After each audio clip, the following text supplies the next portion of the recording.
Hi there, this is Jen Warnke. I'm just going to walk you through a quick and dirty tutorial on using talk-to-text to respond to student discussion boards. I just started using this approach this semester to work through over 100 student discussion board posts in their introductions, and it's saved me significant time and probably prevented carpal tunnel too. There's two methods that I tried. I first tried Microsoft's built-in talk-to-text tool, and I wasn't really impressed with that one. And the second method I tried was the Google Docs talk-to-text. This one was the clear winner. I found the Google Docs to be a far superior tool. It transcribed my words much more accurately than Microsoft's built-in tool. I was even able to speak at a fairly quick rate, and it kept up. I also learned from Heather Jordan that Google Docs evolves to understand you better the more you use it, and I found this to be true in my experience with it as well.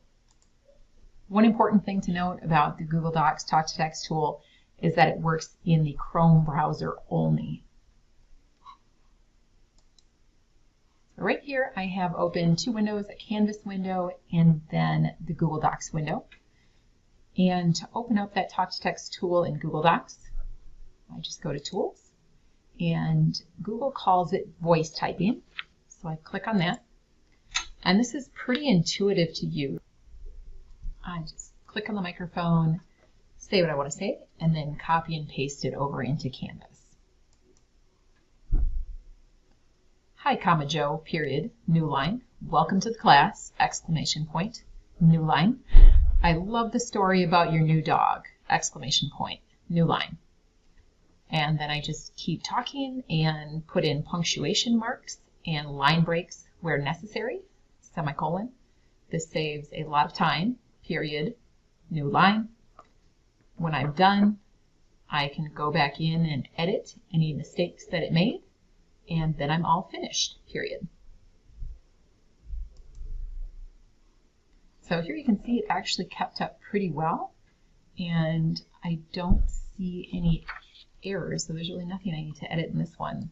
So I just copy it, paste it over here, go ahead and post my reply,